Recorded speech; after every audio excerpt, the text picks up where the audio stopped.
네, 오늘 원래 말씀 순서는 이제 전도서 마지막 이제 말씀으로 나눈 지혜에 관한 말씀의 이제 큰 주제를 우리가 다루는 것이 이제 마지막 순서가 되었는데 2부 예배 시간에 공동의회를 이제 제 신상에 관한 것을 진행하기 때문에 김덕재 목사님을 모시고 대리 당회장으로 이렇게 말씀도 듣고 진행을 하게 됐습니다. 그래서 1부와 2부 설교가 원래 같아야 되죠. 같은데 오늘만 다르게 됐습니다. 그래서 만약에 원래대로 전도서 네 번째 말씀을 1부에 하고 2부에 안 하게 되면 다음 주부터 계속 1부와 2부가 달라야 되지 않습니까? 말씀이.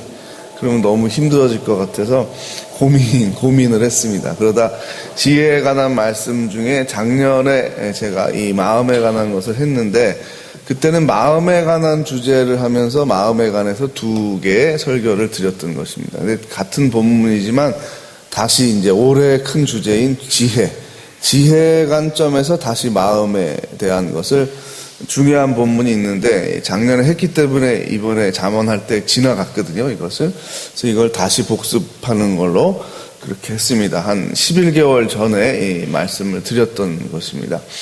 그래서 그 지혜의 마음을 지키는 삶이라는 제목으로 다시 한번 이 잠언 4장에 있는 마음에 관한 말씀을 오늘 같이 나누게 됩니다. 우리가 하나님의 형상을 따라 지음을 받았다라는 고백을 합니다. 하나님을 닮았다는 것이죠. 하나님에게 있는 선한 성품과 정의로운 성품, 또 생명을 귀히 여기는 긍휼의 성품을 우리가 닮았습니다. 그런데 그 닮은 것의 중심이 되는 것은 외모가 아니라 바로 마음이라는 사실입니다. 우리 이 땅의 부모님들과 우리와의 관계는 물론 외모도 딱 볼 때 닮았죠. 그래서 누구 아들이다, 누구 딸이다라고 분별하기가 아주 쉽습니다. 그러나 우리가 하나님의 그 외모를 똑같이 생긴 것이다라고 주장할 수는 없죠. 그래서 우리가 하나님의 무엇을 닮았을까 많은 신학자들이 고민을 합니다. 그래서 그것은 바로 마음을 닮은 것이다라고 말을 합니다. 그럼 마음 속에 지정의를 관장하는 그런 통합의 인격의 중심으로서의 요소가 있다. 그래서 하나님의 지적인 부분들, 하나님의 의지의 부분들, 하나님의 감성의 부분들도 우리가 닮았는데 그 세 가지, 인격의 3요소인 그 세 가지를 중심에 서서 관장하는 기관이 있는데 그 눈에 보이지가 않고 의학적으로도 마음이 어딥니까? 그냥 뇌입니다. 이렇게 말하기도 어려운 참 신비한 부분이라고 할 수가 있겠습니다.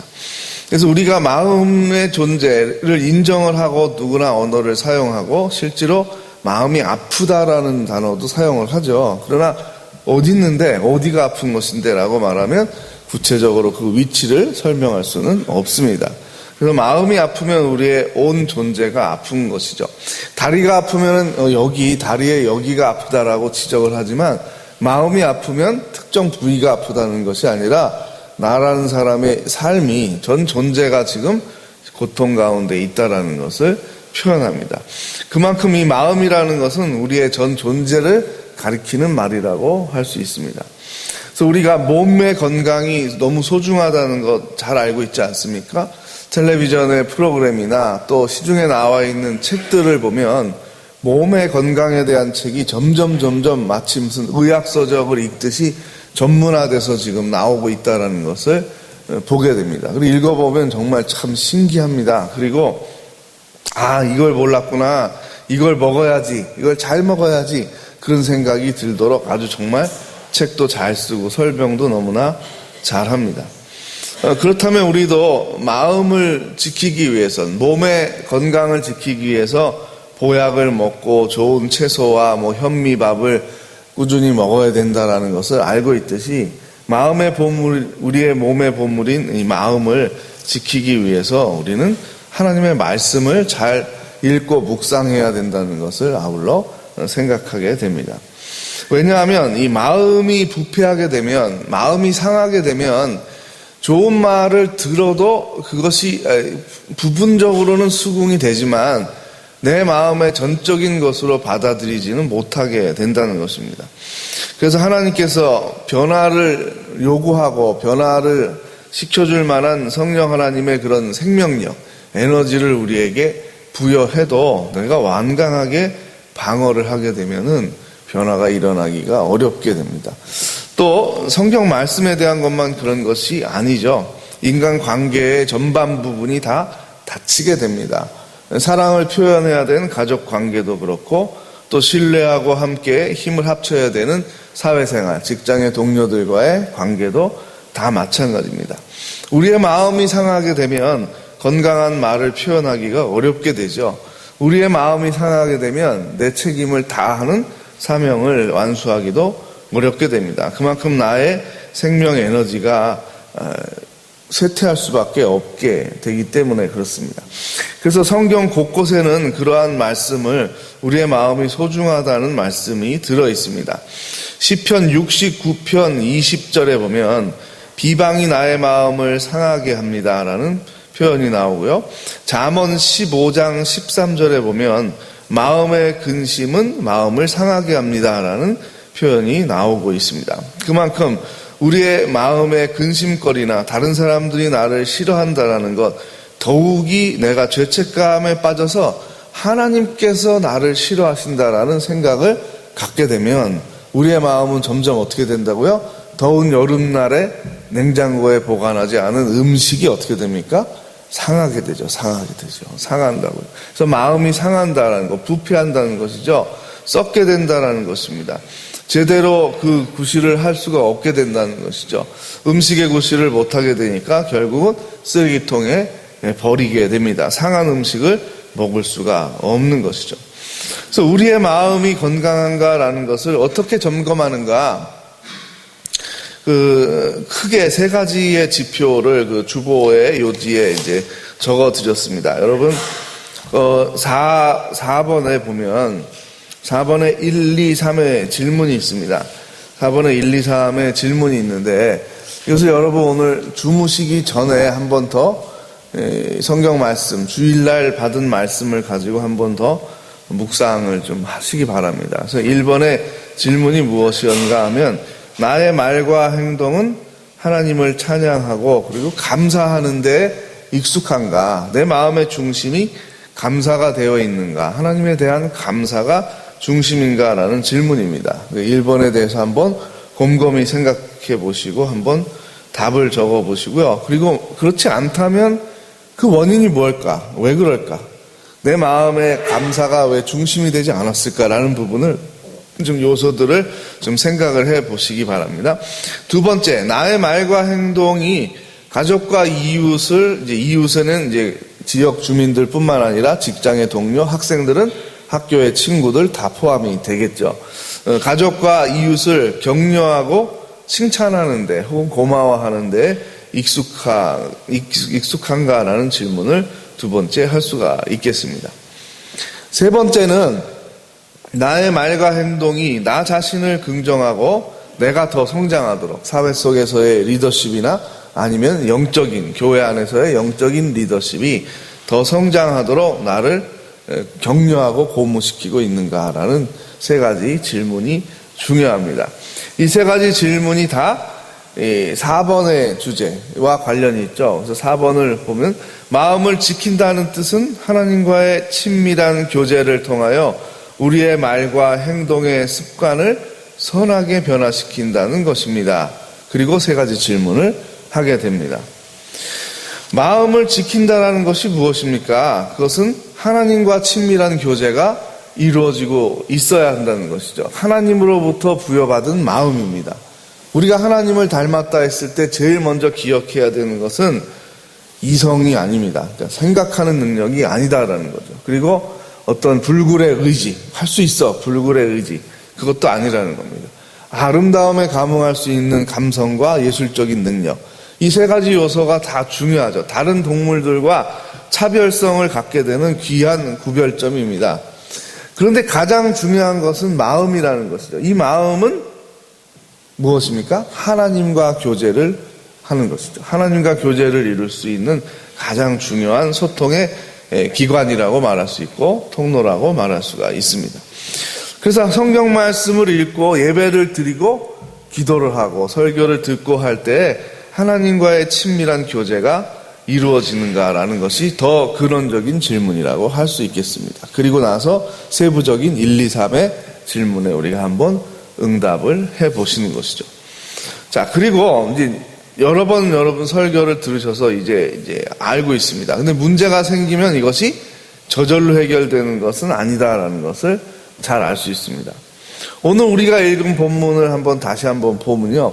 4장 24절에 보면 구부러진 말을 내 입에서 버려야 된다라고 말하고 있습니다. 이제 구부러진 말, 삐뚤어진 말 다 문학적으로 다르게 표현했지만 같은 것이죠. 진리를, 사실을 왜곡하는 말. 뭔가 더 내 마음대로 말하는 것. 내 마음이 기분 나쁘면 그냥 나쁘게 말하는 것. 다른 사람에 대해서도 나쁘게 말하는 것. 이런 말들을 구부러진 말입니다. 점점 말은 더 살이 찌게 되죠. 돌아다니면서 살이 붙게 됩니다. 그래서 인터넷 뉴스나 이렇게 방송이나 이런 데를 보게 되면 계속해서 이 루머에 시달리는 사람들 많고 또 고소가 일어나고 계속 그런 거를 보게 됩니다. 나중에는 뭐가 사실인지를 알 수가 없게 되는 거죠. 서로 상처가 가득하게 되는 겁니다. 25절에 보면 내 눈은 바로 보며 눈꺼풀은 내 앞을 곱게 살펴야 한다 라고 말합니다. 이 바로 봐야 되는 것이죠. 이 바로 본다는 것은 내 삶과 행위가 하나님과의 관계에 있어서 바른가라는 것도 돌아봐야 하고 이웃과의 관계에서의 도덕적인 성찰도 당연히 포함이 됩니다. 이 마음이 삐뚤어지면은 마음이 상하게 되면 말을 잘 못하게 되고 그리고 눈이 왜곡이 되는 거죠. 눈이 욕망에 대한 시선으로 가득 차게 된다는 겁니다. 하나님을 기억하지 못하게 되고 이웃을 기억하지 못하고 특별히 연약한 이웃을 기억하지 못하게 됩니다. 그래서 이제 치우치게 되는 거죠. 어떤 행위에 중독이 된다든지 뭐에 매니아가 된다든지 또 당파를 가르는 데 있어서 어느 편을 내가 어떤 균형 있는 비판력을 갖는 것이 아니라 그냥 무조건적으로 내가 이것을 취하고 저것을 미워하는 그런 당파성을 갖기가 쉽게 된다는 것입니다. 그래서 내 발이 행할 길을 평탄하게 하며 내 모든 길을 든든하게 하라. 마음을 지켜서 이러한 삶을 살아야 한다는 것이죠. 반대가 되겠죠. 마음이 상하게 되면 이 명령을 못 지키게 된다는 말씀을 지금 하고 있는 것입니다. 그래서 좌로나 우로나 치우치지 않고 균형 감각을 가지고 바로 사물을 바로 보고 사건을 바로 보고 인간관계를 바로 하고 이것이 마음을 지키는 목적이 되겠습니다. 얼마나 이것이 소중한 일이며 동시에 어려운 일인가라는 것을 생각하게 됩니다. 사실 모든 교육, 가정교육과 교회교육 그리고 학교교육 이 세 주체가 교육을 하는데 이 모든 교육의 중심에 바로 이 마음을 다스리는 교육이 들어있어야 하는 것이죠. 그런데 아무래도 학교의 교육은 지적인 교육의 악센트, 강조점을 더 두게 됩니다. 빨리 평가가 용이하니까요. 그렇죠? 문제를 풀어서 답을 맞추고 채점하는 데 가장 편리하지 않습니까? 사실은 감성을 평가한다든지 의지를 평가한다든지 더 나아가서 마음의 건강도를 점검하고 지표로 점수로 만든다는 것은 매우 어려운 일입니다. 그러니까 그렇게 안 하죠. 제일 판단하기 쉬운 거 시험을 봐서 지적인 능력을 테스트하는 것이 제일 편리하게 됩니다. 그 문제가 있다라는 생각을 해서 점점 이 학교 교육의 평가에도 이 감성 지수에 대한 것들 또 가난한 사람들을 돕는 이런 봉사활동에 대한 이야기들이 계속해서 나오고 있는 이유가 지적인 것만으로 마음을 지킬 수가 인격을 건강하게 만들 수 없다는 것이죠. 그렇지 않습니까? 어떤 것을 외우고 어떤 문제를 잘 푼다고 해서 이 사람의 마음이 건강하다라고 말할 수는 없다라는 것이죠. 별개의 문제입니다. 문제를 잘 푸는 것과 마음이 건강한 것은 다른 것이죠. 노래를 잘 부르는 것과 그림을 잘 그리는 것과 마음이 건강한 것은 또 다른 문제라는 것입니다.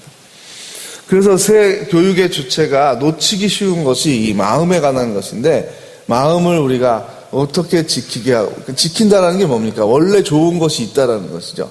그 근거는 뭡니까? 하나님께서 우리에게 좋은 마음들을 다 심어주셨다는 것이죠. 그 마음을 지키라는 거죠.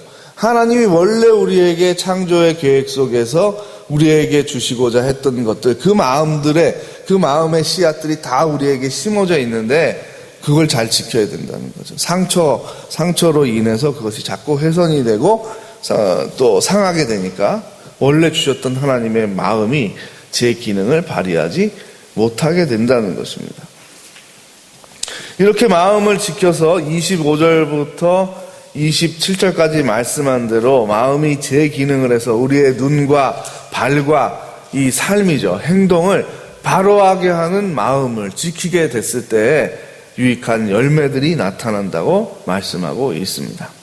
이것은 첫째, 하나님께 감사가 중심이 되는 삶을 통해서 교회의 후배들에게 그리고 가족들에게 신앙의 교훈을 그리고 신앙의 유훈을 남길 수 있게 되는 삶을 말합니다. 그 어떤 것보다도 귀한 유산을 주는 것이죠. 우리 신명기와 신명기의 역사서를 읽어보면 계속해서 자녀들에게 역사의 교훈을 가르치라고 말합니다. 그렇게 해서 뭘 하라는 겁니까? 마음을 지키라는 거죠. 마음을 지켜서 누구를 예배하는 것을, 하나님을 예배하는 것을 뺏기지 말라는 거예요. 그 마음을 뺏기면 누구를 예배하게 됩니까? 있지도 않은 거짓신, 곧 우상을 향해서 우리의 마음이 탐욕과 우상을 결합시켜서 숭배하게 된다는 것이죠. 계속해서 그래서 마음과 뜻과 정성을 다하여 너의 하나님 여호와를 사랑하라고 말씀하고 있습니다. 그것이 올해 우리가 전반부에 쭉 들었던 말씀들의 주제라고 할 수가 있겠습니다.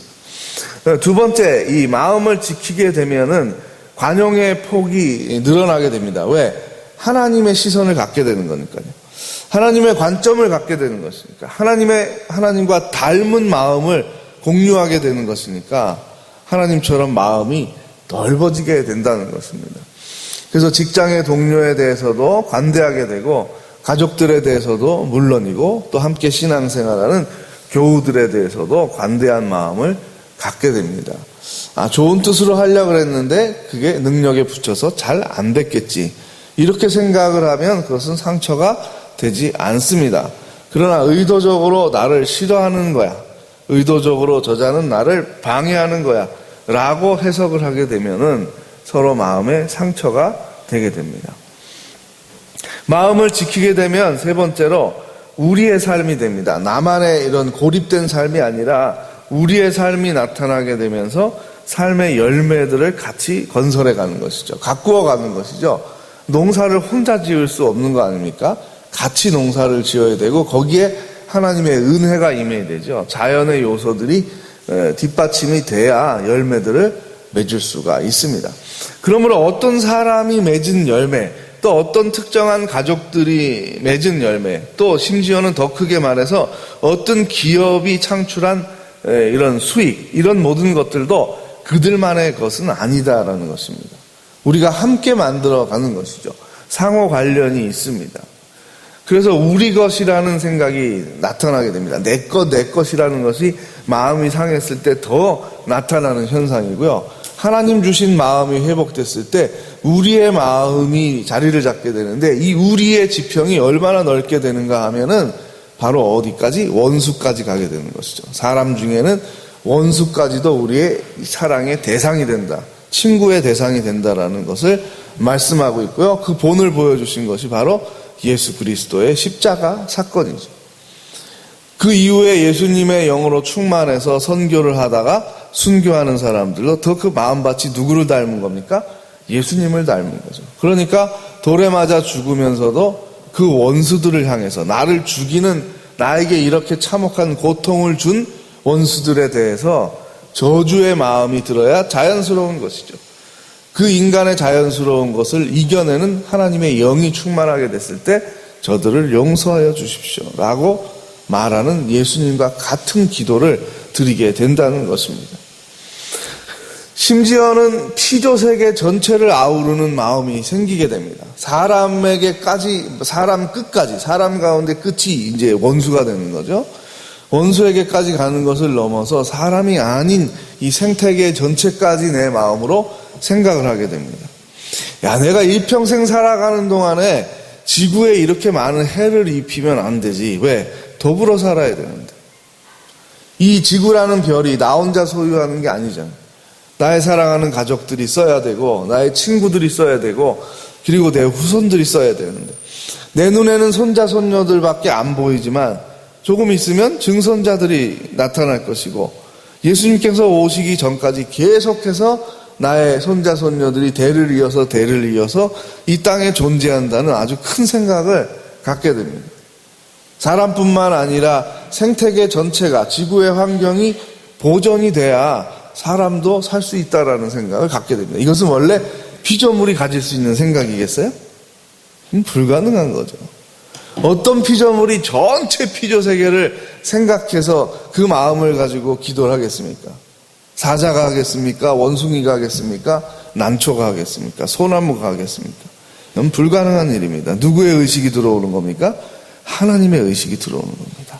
생태계 전체, 지구 전체에 대한 마음과 환경 보존에 대한 생각이 든다. 그것이 다 우리다. 우리 피조물이다라는 생각이 든다라는 것은 놀라운 일이죠. 하나님의 의식이 들어오는 겁니다. 이렇게 우리 마음을 지키게 되면 건강하게 됩니다. 마지막으로 건강한 역사의식이 이것도 역시 하나님의 의식이 들어와야 되는 거죠. 우리와 전쟁을 치렀던 원수의 나라, 그럼 북한, 내가 체험적으로 전쟁을 했는데 라는 많은 우리의 아버지 세대, 할아버지 세대들이 있습니다. 저희 아버님도 전쟁을 했어요. 전쟁을. 6.25 때 소대장으로 친구들의 대부분이 다 죽었습니다. 네, 저희 아버지도 총탄을 맞고 오대산에서 3일을 생존을 하셔갖고 결국 살아나셨어요. 그러니까 그 생생한 기억을 어떻게 잊겠습니까? 그러나 성령이 충만하게 되면 원수의 나라가 아니라 긍휼히 여길 대상으로 바뀌게 된다는 것입니다. 지평이 넓어지는 것이죠. 우리의 마음을 넓히게 되면 하나님의 마음과 교감을 하게 되고, 그것이 하나님의 의식이 들어오게 되면서 이웃에 대해서 관대하게 되고, 피조세계 전체를 아우르는 마음을 갖게 되고, 이웃 가운데 속할 수 없는 원수들마저도 이웃에게 포함이 될 수 있다라는 것입니다. 이렇게 하나님의 의식을 갖고 나면 단순히 지나가다가 내 발을 밟은 사람에 대해서 내가 원수 같은 마음을 갖겠습니까? 관대한 마음이 생기는 것입니다. 네. 나의 마음대로, 나의 원대로 따라주지 못하는 아들과 딸을 보고도 여전히 사랑하는 마음이 중심이 되고, 그의 입장에서 그를 사랑하는 마음으로 훈계를 하게 됩니다. 그렇지 않게 되면은, 내 마음이 상하게 되면 자녀를 위해서 혹은 제자를 위해서 야단을 친다고 말하지만 내 분노를 과하게 표출할 수가 있습니다.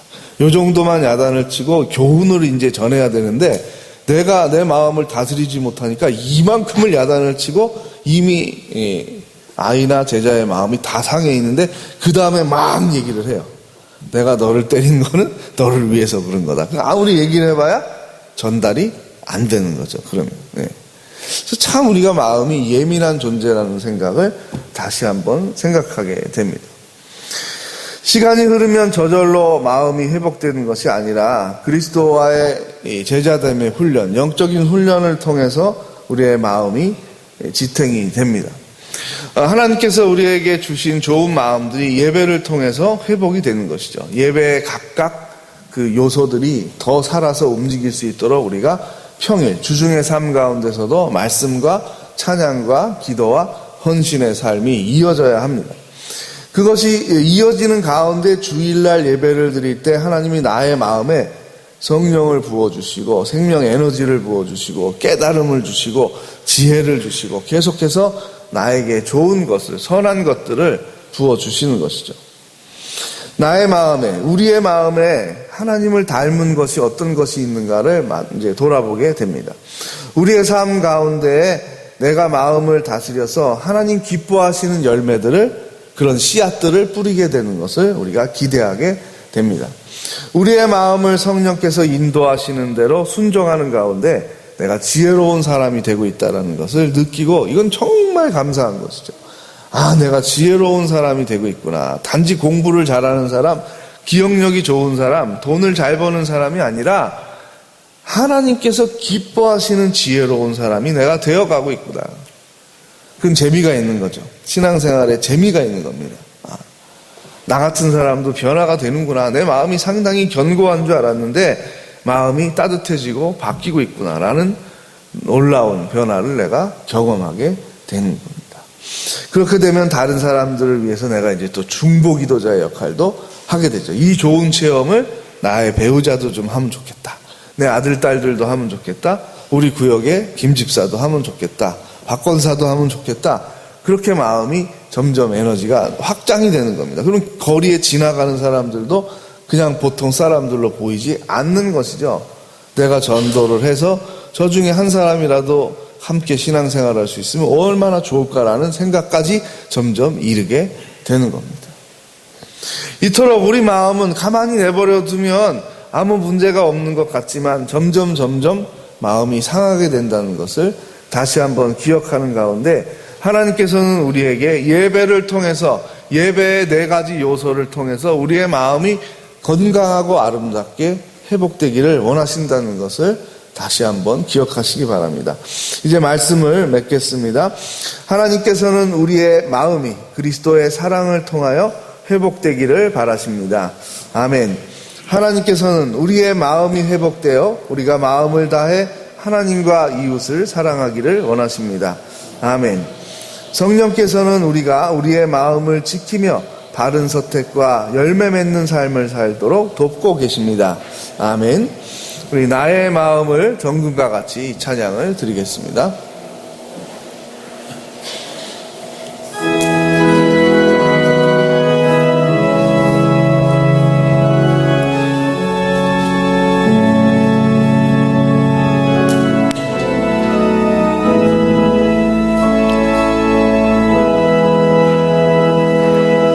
나의 마음을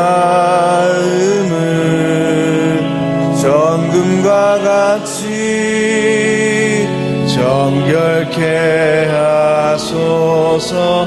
나의 마음을 정금과 같이 하소서. 내 영혼에 소망이 있으니 주님과 같이 거룩하게 하소서.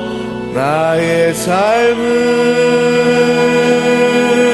드리니 거룩하게 하소서. 주님 나를 받으소서. 나를 받으소서.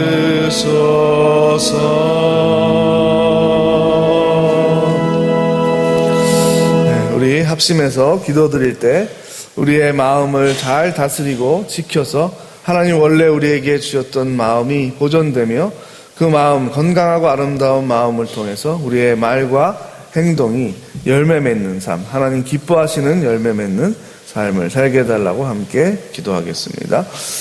하나님 아버지, 우리의 마음이 그리스도의 마음과 닮아가기를 원합니다. 하나님께서 원래 우리에게 주셨던 그 마음이 잘 보존되고 또 상한 마음이 있다면 건강하게 회복이 되기를 원합니다. 하나님 아버지, 우리의 어그러진 마음 또 추한 마음들이 아름다운 마음, 온전한 마음으로 변화되기를 원합니다. 성령께서 우리에게 지혜와 권능과 그리고 사랑을 부어주실 수 있도록 그러한 마음밭이 되기를 원합니다. 마음이 건강하고 아름다워져 참된 지혜로운 삶을 사는 저희들 되기를 원합니다. 우리의 이러한 삶을 통하여 하나님께 감사를 중심에서 고백을 하며 가족과 이웃을 사랑하며 또한 건면하는 삶, 생명력 있는 삶, 영향력 있는 삶을 살기를 원합니다. 우리를 받아주시옵소서. 우리의 마음을 치유하여 주시고 하나님께서 원래 창조의 계획대로 우리에게 부어주신 그 마음을 갖게 하여 주시옵소서. 그 마음으로 건강하고 아름다운 삶을 살아가며 하나님께 영광을 돌리게 하여 주시옵소서.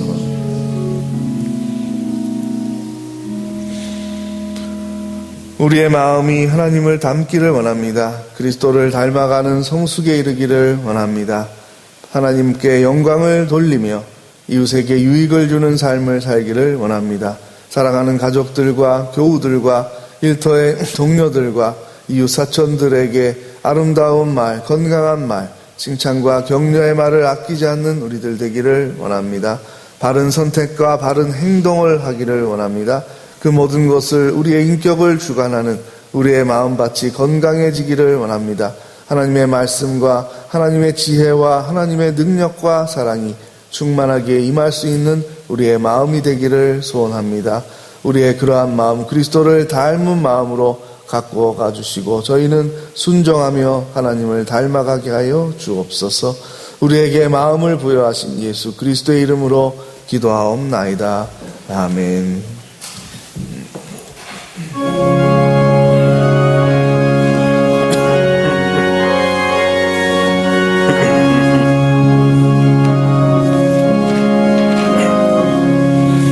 내 기도하는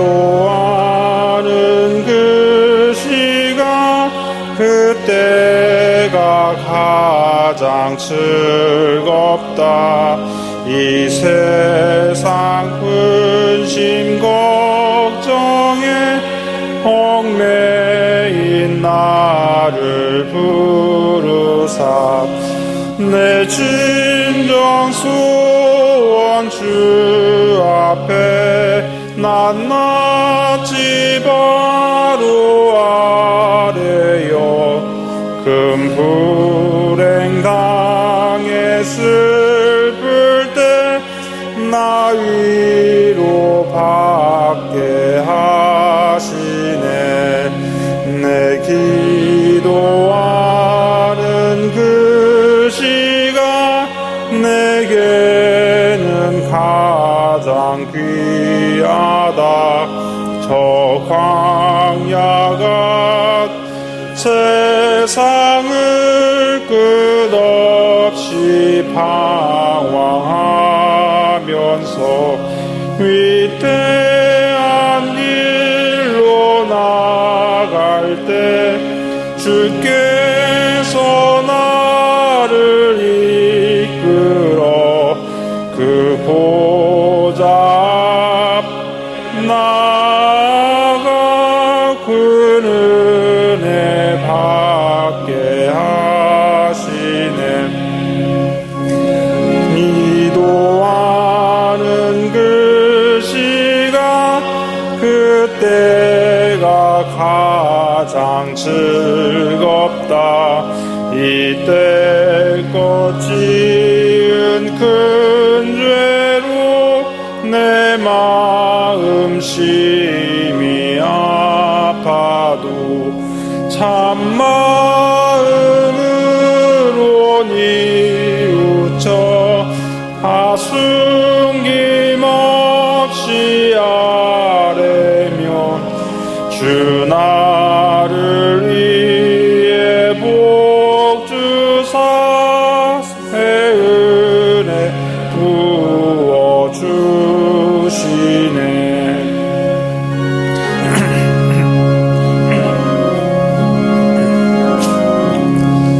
내 기도하는 그 시간 그때가 가장 즐겁다. 주 세상에